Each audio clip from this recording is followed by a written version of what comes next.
स्वागत है आप सभी का हमारे YouTube चैनल में जिसका नाम है साउथ सिटी PCMB। मेरा नाम है निखिल श्रीवास्तव, मैं हूं आपका फिजिक्स का मेंटोर। मैं आपको क्लास 9th और क्लास 10th की फिजिक्स से सारे कॉन्सेप्ट्स क्लियर करूंगा। आज आपका है पहला सेशन। इस पहले सेशन में बहुत ही बेसिक चीज़ों के बारे में बताऊंगा मैं, जिससे आपके जो बेसिक चीज़ें हैं, बेसिक कॉन्सेप्ट्स हैं, बेसिक फिजिकल क्वांटिटीज़ हैं, इन सब के डिफिनीशंस, इन सब के छोटे छोटे टर्म्स, इन सब के डिफरेंसेस, सारे कॉन्सेप्ट्स में आज बेसिक कॉन्सेप्ट्स क्लियर करूंगा। ठीक है, तो शुरुआत करते हैं हम लोग आज के सेशन की। सबसे पहले आज हम पढ़ेंगे मोशन के बारे में, जो सबसे बेसिक है आपका फिजिक्स क्लास 9th में। सबसे पहला चैप्टर जो है मोशन। मोशन के बारे में शुरू करेंगे। 15 से 20 मिनट का सेशन होगा, बहुत लंबा नहीं पढ़ाऊंगा, बेसिक चीज़ें पढ़ाऊंगा मैं आज सिर्फ। तो मोशन में क्या होगा, आज मोशन के बारे में बताऊंगा। क्या होता है मोशन, कितने तरह के होते हैं बेसिकली, एंड फिर उसके बाद फिजिकल क्वांटिटीज़ कैसी कैसी होती हैं, डिफरेंसेस क्या होते हैं फिजिकल क्वांटिटीज़ में, वो पढ़ाऊंगा। फिर डिस्टेंस के बारे में बताऊंगा, डिस्प्लेसमेंट के बारे में बताऊंगा। ये सारी चीज़ें आज आपके इस वीडियो में कवर होंगी। ठीक है, फिर आइए शुरू करते हैं। मोशन क्या होता है, व्हाट इज़ मोशन। अगर कोई ऑब्जेक्ट है और वो अपना position with respect to time change कर रहा है, उसकी पोजीशन चेंज हो रही है, तो हम कहते हैं कि that body is in motion. ठीक है, इतनी बात समझ में आती है। अगर कोई बॉडी अपनी पोजीशन चेंज कर रही है, if a body is changing its position with respect to time, then it is said that body is in motion. ठीक, आइए अब बात करते हैं कि बेसिकली मोशन जो है, हम इस आप 9th क्लास में क्या क्या पढ़ेंगे, मोशन कैसे कितने होते हैं ये पढ़ेंगे। ठीक है, सबसे पहले हम बात करेंगे लीनियर मोशन के बारे में। 3 तरह के होते हैं, 9th में आपको इतना ही पढ़ना है। 3 तरह के हैं। Linear motion, as its name suggests, linear means अगर कोई बॉडी एक स्ट्रेट पाथ में ट्रैवल कर रही है, कैसे, एक स्ट्रेट पाथ में ट्रैवल कर रही है, then it is said that that body is travelling a linear motion. वो बॉडी लीनियर मोशन कर रही है अगर वो एक स्ट्रेट पाथ में ट्रैवल कर रही है। Now circular motion. Circular motion क्या होता है, अगर कोई बॉडी एक सर्कुलर पाथ पे रोटेट कर रही है, तो हम ये कहते हैं कि that body is in circular motion. ठीक है, उस पाथ का कोई रेडियस होगा, उसको R बोलेंगे। Next is oscillation. ऑस्किलेशन क्या होता है, अगर कोई body to and fro motion कर रही है। To and fro motion means अपने एक मीन पोजीशन से एक एक्सट्रीम पोजीशन पे जाती है और वापस उसी पोजीशन पे आ जाती है, then it is said that it is performing an oscillation. ठीक है, यहां तक बात समझ में आती है। अगर यहां तक बात समझ में आती है तो हम आगे बढ़ते हैं, मोशन के आगे बढ़ते हैं अब। ठीक है, अब मोशन हम कैसे पता करेंगे, कोई बॉडी अगर मोशन में है तो उसे हम पता कैसे करेंगे कि that body is in motion. कुछ फिजिकल क्वांटिटीज हैं हमारे सामने, उन फिजिकल क्वांटिटीज की स्टडी करेंगे, तब हमें पता चलेगा कि वो बॉडी मोशन में है, कितना डिस्टेंस कवर कर रही है, किस स्पीड से चल रही है, ये सब चीज़ें। और फिजिकल क्वांटिटीज़ पढ़ने के लिए हम सबसे पहले ये जानेंगे कि फिजिकल क्वांटिटीज़ होती कितनी तरह की है। So basically there are 2 types of physical quantities, scalar quantities and vector quantities. Okay, scalar quantities and vector quantities. Now क्या होती हैं स्केलर क्वांटिटीज़ और क्या होती हैं वेक्टर क्वांटिटीज़, आज हम ये बताएंगे आपको। ठीक, स्केलर क्वांटिटीज। स्केलर क्वांटिटीज ऐसी क्वांटिटीज होती हैं जिन्हें डिस्क्राइब करने के लिए हमें सिर्फ उसके मैग्नीट्यूड और उसकी यूनिट की जरूरत होती है। क्या क्या होता है, only magnitude and unit only. ठीक है, वेक्टर क्वांटिटीज क्या होती हैं, जिन्हें मैग्नीट्यूड और यूनिट तो चाहिए ही होता है, बट साथ में क्या चाहिए होता है, डायरेक्शन भी चाहिए होता है। क्या चाहिए होता है, डायरेक्शन भी चाहिए होता है। ऐसे यूनिट्स जिन्हें डिस्क्राइब करने के लिए मैग्नीट्यूड, यूनिट एंड डायरेक्शन भी चाहिए होता है, उन्हें हम कहते हैं वेक्टर क्वांटिटीज। क्या कहते हैं, वेक्टर क्वांटिटीज। ठीक है, यहां तक बात समझ में आती है। तो आगे बढ़ते हैं कौन कौन सी क्वांटिटीज हो सकती हैं स्केलर क्वांटिटीज, मैं उनका आपको एग्जांपल ही बता देता हूं। देखिए फॉर एग्जांपल डिस्टेंस, डिस्टेंस की बात करें, डिस्टेंस का मतलब क्या होता है, दूरी, ठीक है। Let us suppose this is position A and this is position B, इसके बीच में अगर 5 मीटर की डिस्टेंस है, ये दोनों 5 मीटर्स अपार्ट है फ्रॉम ईच अदर, देन क्या हो गया, ये 5 क्या है, 5 इज मैग्नीट्यूड, 5 क्या हो गया, मैग्नीट्यूड हो गया, एंड मीटर ये इसकी क्या है, यूनिट है। तो बस इन्हीं दो चीजों से इसे हमने डिस्टेंस को डिस्क्राइब कर दिया, अब और कुछ नहीं चाहिए। सो क्या हो गया, ये स्केलर क्वांटिटीज हो गई, डिस्टेंस हमारी क्या हो गई, स्केलर क्वांटिटी हो गई, ठीक। ऐसे ही क्या हो जाता है, मास, स्पीड, ये सब क्या होती हैं, ये सब स्केलर क्वांटिटी होती हैं। क्यों, इन्हें सिर्फ यूनिट की जरूरत होती है, डायरेक्शन की जरूरत नहीं होती है। अब बात करेंगे हम एग्जाम्पल वेक्टर के, वेक्टर क्वांटिटीज के एग्जाम्पल की। अब वेक्टर क्वांटिटी के एग्जाम्पल के लिए अगर हम बात करें तो क्या हो जाता है, एक एग्जाम्पल है आपका डिस्प्लेसमेंट। क्या होता है, डिस्प्लेसमेंट। डिस्प्लेसमेंट क्या होता है, किन्हीं दो क्या नाम है, किन्हीं दो पोजीशन के बीच में जो शॉर्टेस्ट डिस्टेंस होती है उन्हें डिस्प्लेसमेंट कहते हैं। अब इसे क्या चाहिए होता है, मैग्नीट्यूड और यूनिट तो चाहिए होता है, बट साथ में डायरेक्शन भी बताना पड़ता है कि किस डायरेक्शन में बॉडी डिस्प्लेस हुई, ठीक है। और एग्जांपल्स क्या हो जाएंगे इसके वेक्टर क्वांटिटीज के, वेलोसिटी, एक्सेलरेशन, ठीक है, एटसेट्रा। बहुत सी क्वांटिटीज होती हैं ऐसे जो वेक्टर क्वांटिटीज होती हैं, जिन्हें डायरेक्शन भी बताना पड़ता है यूनिट और मैग्नीट्यूड के साथ साथ, ठीक है।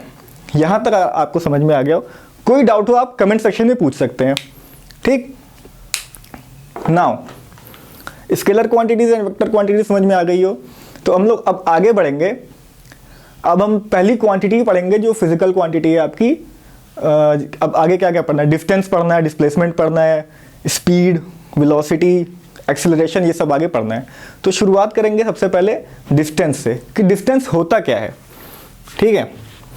डिस्टेंस होता क्या है,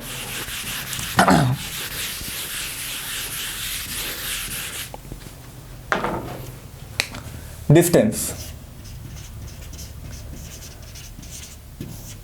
देखिए, अभी तक हम लोग डिस्टेंस डिस्प्लेसमेंट मतलब एक ही समझते थे। अभी तक क्लास 9th के पहले क्या होता था, कोई भी कहता था नॉर्मल जनरल लैंग्वेज में हम लोग डिस्टेंस और डिस्प्लेसमेंट को एक ही चीज समझते थे। बट नाउ फिजिक्स में आप क्लास 9 से क्या पढ़ेंगे, there is a difference between distance and displacement, ठीक।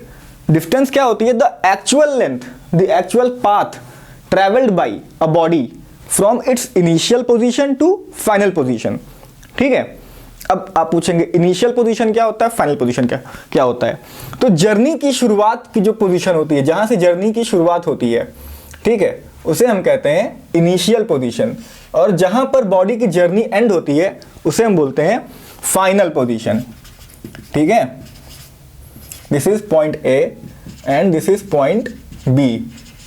एक बॉडी है वो पॉइंट ए से पॉइंट बी तक जा रही है, ठीक है, बट ऐसे नहीं जा रही है, वो पहले जाती है पॉइंट सी पे, ठीक, उसके बाद वो पॉइंट बी पे जाती है। तो point, let us suppose point A से सी की डिस्टेंस कितनी है, point A to C 3 metre है, ठीक, और सी टू बी भी 3 मीटर है, ठीक। तो डिस्टेंस कितनी हो जाएगी from point A to B. एक बॉडी है वो पॉइंट ए टू बी जा रही है, बट पहले ए टू सी जाती है फिर सी टू बी जाती है। तो टोटल डिस्टेंस क्या हो जाएगा, क्या बताया था मैंने अभी, the actual length travelled by a body from its initial position to the final position. तो इनिशियल पोजीशन से एक्चुअल डिस्टेंस कितनी ट्रेवल की, पहले पॉइंट ए से सी पे गई, फिर पॉइंट सी टू बी पे गई। तो टोटल डिस्टेंस क्या हो जाएगा, total distance is equal to A C plus B C. AC कितना है 3 मीटर प्लस BC कितना है 3 मीटर, तो टोटल कितना हो गया 6 metre. 6 metre is the distance travelled by the body from point A to point B। इतनी बात समझ में आती है, the actual path travelled by a body is called distance. So easy, so simple, बहुत आसान है, ठीक है। अब हम पता करेंगे कि डिस्प्लेसमेंट क्या होता है। क्या अभी तक इतने क्या रॉकेट साइंस से कुछ समझ नहीं आ रहा है, सब लोग कह रहे हैं कि डिफरेंस है डिस्टेंस और डिस्प्लेसमेंट में, लेकिन डिफरेंस क्या है कोई पता नहीं कर पा रहा है। तो अब मैं आपको बताऊंगा कि डिफरेंस क्या है दोनों में, ठीक है। कोई बहुत टफ चीज़ नहीं है, बहुत ही आसान है, एक बार पढ़ लोगे तो समझ में आ जाएगा। एक एक नंबर के क्वेश्चन आपके इन्हीं सबसे छोटे छोटे बन जाएंगे, ठीक है। नाउ डिस्प्लेसमेंट,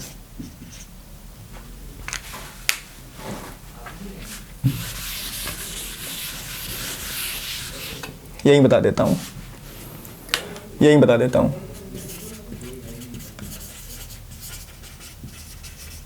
डिस्प्लेसमेंट की बात करते हैं। अगर डिस्प्लेसमेंट क्या हो जाता है, डिस्प्लेसमेंट हम लोग कहते हैं the shortest distance between the initial position and the final position of the body, जो सबसे शॉर्टेस्ट डिस्टेंस है।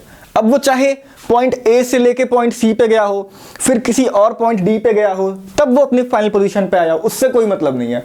हमें सिर्फ किससे मतलब है, उसके इनिशियल पोजीशन से मतलब है और उसके फाइनल पोजीशन से मतलब है, ठीक है। तो शॉर्टेस्ट डिस्टेंस कैसे निकालेंगे, ए से बी के बीच में लेट अस सपोज ये रहा हो आपका 5 मीटर रहा हो, ठीक है। एक एग्जांपल के तौर पे बता रहा हूं कि ए से बी के बीच में जो डिस्टेंस है, जो शॉर्टेस्ट डिस्टेंस है वो 5 मीटर रही हो, ठीक है। तो डिस्प्लेसमेंट क्या हो जाएगा कि A to B is the displacement, ठीक है। बात समझ में आती है। तो डिस्प्लेसमेंट क्या हो जाएगा 5 मीटर। अब हमने अभी आपको इसके पहले बताया था कि डिस्प्लेसमेंट कैसी क्वांटिटी है, वेक्टर क्वांटिटी है। तो जब भी हम डिस्प्लेसमेंट की बात करेंगे तो उसमें क्या बताएंगे, उसका डायरेक्शन बताएंगे, ठीक है। तो 5 metre towards east, that body is displaced from point A to point B 5 metre towards east. यहां तक बात समझ में आती है। तो डिस्टेंस और डिस्प्लेसमेंट के बीच का आपको डिफरेंस भी पता चल गया, ठीक है। नाउ एक छोटा सा क्वेश्चन है कि if a body is travelling a circular path of radius r, a body is traveling around a circular path of radius r, ठीक, and after covering the half of the circular path the body stops, then what will be the distance and what will be the displacement? इसका answer मैं आप सभी से चाहता हूं comment section में, ठीक है बच्चों। इसका आंसर आप हमें कहां देंगे, कमेंट सेक्शन में देंगे, ठीक। थोड़ा सा बता दे रहा हूं कि ये बॉडी है, इसका रेडियस r है, यहां से ट्रैवल करना शुरू करती है और half of the circle cover करते ही स्टॉप हो जाती है, बस यहां रुक गई बॉडी आके। अब आपको बताना है ये body, this is the initial position A, this is the final position B। अब यहां बताना है आपको कि इसने कितना डिस्टेंस ट्रैवल किया और इसका डिस्प्लेसमेंट क्या होगा। बहुत ही आसान सवाल है, इसको आप हमें कहां बताएंगे, कमेंट सेक्शन में आंसर देंगे। नहीं समझ में आएगा मैं आपको नेक्स्ट सेशन में इसका आंसर भी बताऊंगा, सॉल्यूशन ही बताऊंगा, ठीक है। ऐसे ऐसे क्वेश्चंस आपके 1 मार्क्स में आते हैं, ठीक है। सारे कॉन्सेप्चुअल बेस्ड क्वेश्चन है, बहुत ही आसान क्वेश्चन है, कोई बहुत बड़ा टफ क्वेश्चन नहीं है, ठीक। तो इस क्वेश्चन के साथ मैं आज का सेशन यहीं पर एंड करता हूं, ठीक है। नेक्स्ट सेशन में क्या पढ़ेंगे हम लोग, डिस्टेंस डिस्प्लेसमेंट हो गया, नेक्स्ट क्या पढ़ेंगे, स्पीड पढ़ेंगे, वेलोसिटी पढ़ेंगे, एक्सेलरेशन पढ़ेंगे, वेलोसिटी टाइम ग्राफ पढ़ेंगे। उसके बाद after that session we will study about equations of motion, जो काफ़ी आपका स्कोरिंग टॉपिक है और उससे क्वेश्चंस भी काफ़ी बनता है, बहुत ही इंपॉर्टेंट है। फिजिक्स का वो समझ लीजिए बेसिक आपकी पहली सीढ़ी वही है, इक्वेशंस ऑफ मोशन, ठीक है। तो सारे जो भी मैंने पढ़ाया है उसको आप नेक्स्ट वीडियो में रिवाइज करके आएंगे। इस क्वेश्चन का मैं सारा आंसर अपने कमेंट सेक्शन में चाहता हूँ, ठीक है गाइस। तो आज का वीडियो यहीं पे खत्म करते हैं। Thanks a lot. वीडियो को आप शेयर कर दीजिए अपने दोस्तों में, लाइक्स भी चाहिए मुझे और आपके कमेंट्स भी चाहिए, ठीक है guys. Thank you, take care.